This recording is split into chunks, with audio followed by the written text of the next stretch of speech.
Hello Sagittarius, welcome to your July monthly reading. This is going to be for Sun, Moon, Venus, Rising, North Node even, Sagittarius. Use your intuition, if you have you're cross-watching or whatever, but you just use your intuition to figure out if this reading might have messages for you. I am focusing on July, however, you never know because time is non-linear, so depending on whenever you view this, there could be messages for you. And I've been seeing that so much with timelines and like how things are, it's just really interesting. It's just really interesting. I won't digress and take too much of your time of your reading to go into that, but time is mysterious, let's say that. So let's see what you most need to know for this month, Sagittarius. Oh, weird. That was a bizarre little shuffle. The empty room and the mentor. Wow, this is some mystical type of energy here for you. Okay.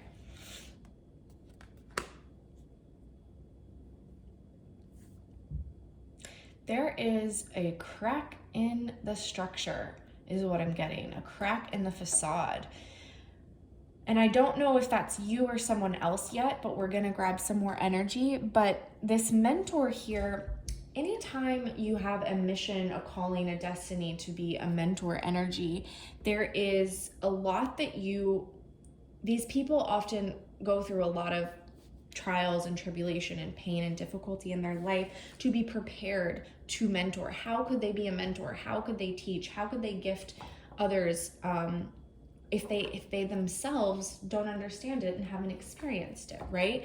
So there's this really interesting energy here for you where Spirit is kind of saying, like, this is definitely a 5D higher self guides message for you, that you are this wise soul, and to remember who you are and not get down on yourself if experiences in the 3D don't match up to your true desires, or they don't match up to what looks good. Something about the facade, the crack in the facade, right? That phrase that I channeled. And then this empty room here is actually, I had to sit with this energy for a minute, but this is beautiful. This is beautiful. It's kind of like a night starry sky, like very cosmic energy. This lets me know that you have emptied out everything in your life up to this point that was not aligned for you. You've let it go, and I do see a lot of, perhaps you've been going through a difficult time, a difficult year. Perhaps things have been really intense and heavy and there's been purging, but that is all falling away. That is, you are coming into this. Basically, this is what I'm being reminded of, is like the void space. When we empty out and we let everything go, Spirit has to fill it with something. So there's this emptying, there's this void. And now it's like you're in that trust fall, that surrender. Let's grab a little bit. I'm gonna grab some tarot here for this empty room because I want to know if Spirit wants to give us a little bit more information. Yeah, the Four of Pentacles, letting go. Because there's a beautiful manifestation and a bright future here. 10 of Pentacles on the bottom of the deck, and you've had to let go and walk away of all the things that you were holding on to that you thought might have been for you. There's also this feeling here of like the weight of the world and like the influence of the world, like the people, like keeping up with the Joneses or keeping up with what you think others want for you when you had this destiny. Four of Wands here, destiny. So like, I'm getting something here around marriage too. Like there could have been a divorce, there could have been a loss of a relationship. Perhaps there was like judgment and fear around that. And really it just took some time for you to heal. But everything you've healed is now something you're going to be ready to teach.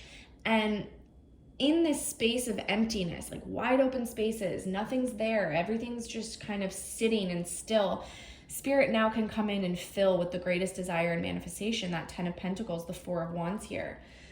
So I think you just need a little bit, like this reading for you is really just to kind of encourage you to keep going and to have faith that just because you might be looking around and there, it may be really easy for that ego voice to slip in and say, oh, you did something wrong, you messed up. That's why things are the way they are. Spirit's reminding you of the higher perspective always that your soul has. This path of being the mentor, right?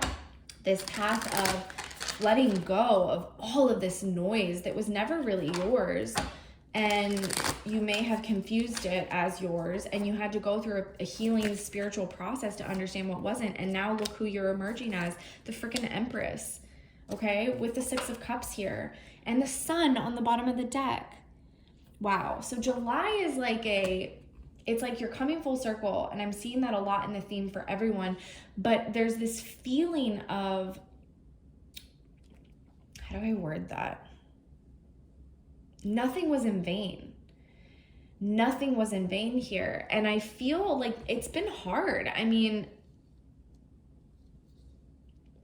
this person here is learning about the strength of the divine feminine energy within, that the heart is actual strength, that the heart is actual wisdom, that there is so much beauty and magic that the universe can come in and do when you surrender and you work with the divine, instead of being in resistance and clenching and holding on to in fear, right? And because of that, this person is allowing in the Sun energy.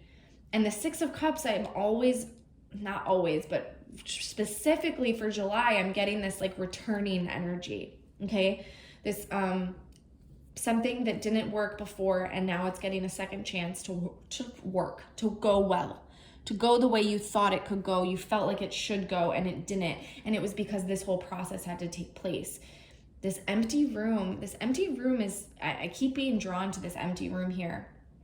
It's like where all of the manifestations come through, all of the wishes, all of the visualizations. It's like the manifesting magic, the power, it's all there in that empty room. And we resist the empty room. We as humans, you know, our egos, we're so afraid of that empty room. But look who you become in that empty room. Look what you manifest. Look what you cultivate. Fuck, I just cursed really bad. Justice though, here underneath the sun. Wow, this is a really, really beautiful reading for you, Sagittarius. I'm gonna grab, here, we'll grab a message from this deck here, the Moonology deck, and see if there's anything else Spirit wants to share with you. I see you coming into your own this month, and there's like you're gonna be sharing what you've learned. Whether you're sharing that with someone else, and there's a heart-to-heart sort of conversation happening. I see that for some. Whether you're sharing the lessons that you've learned with others to assist, to be a mentor, to be a guide. Stay the course, stay strong. The empty room may take some time to be filled. I feel for this energy, so this may not all be happening at the beginning of the month. It's like this month, this is what's happening, right? So in that process is all about having that faith to believe what you're not necessarily seeing. Oh, this is an interesting message. Okay. Well, those are kind of contradicting, but we do have this new moon in Gemini, okay? New moon in Gemini energy, think it through. You know, Aquarius, I always get you being connected to oh, this isn't Aquarius, Sagittarius. I don't know why I said that. Maybe Aquarius is a part of it too, but what I meant to say is Sagittarius. I always get you being connected to Gemini. There's just something about your energies that are very similar. And that's broad, but I also just said Aquarius, so I think there's something in that too. But anywho, perhaps you have some of those signs, or perhaps there's somebody in your life you connect with that is that sign. But I always connect you guys. Think it through. This is interesting because I actually feel that it's opposite of what it's saying. The more that you think, the more that you pause, the more that you hold back, the more that you question. And there may be tests, if you will, this month for this energy to have to be like, okay, am I going to do it the way that I've always done it, or am I going to trust and try a different way? Lighten up is the bottom of the deck, last quarter moon in Leo, lighten up. So it's not so serious. The thinking is not going to help you. Oh, we have another Leo message here with go wild. Okay, we have the lion here. So there's going to be things this month that call for action to be taken. And the more you think, the more you pause, the more that you get back into this Four of Pentacles energy, which is no longer your way of being.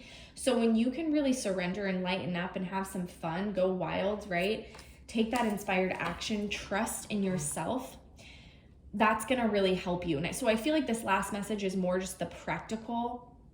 Don't get stuck in the head. You're very intelligent, right? That Gemini energy with Sag, it's just, I don't know, there's just a lot of mental energy, and the mental is only meant to be a tool. It's only meant to assist. It's not meant to get us stuck, because remembering who you are here. The Empress is not somebody that typically has a lot of thinking to do. And I don't mean the Empress is not intelligent. I just mean the Empress just flows. The Empress just is. She just bees. She just, you know, wakes up and what am I doing today? Like, it's very goddess energy. And I think that Sagittarius here has had to go through a lot of deeper reckoning, understanding, shifting, healing, releasing to come into balance with this energy. So it's like, don't backtrack now. When activity and change and things finally start to come and the empty room starts to become full, don't get in the head. Don't let this trip you up again. Okay? That's the message. All right, I'm sending you so much love. I hope you have a beautiful July. Bye.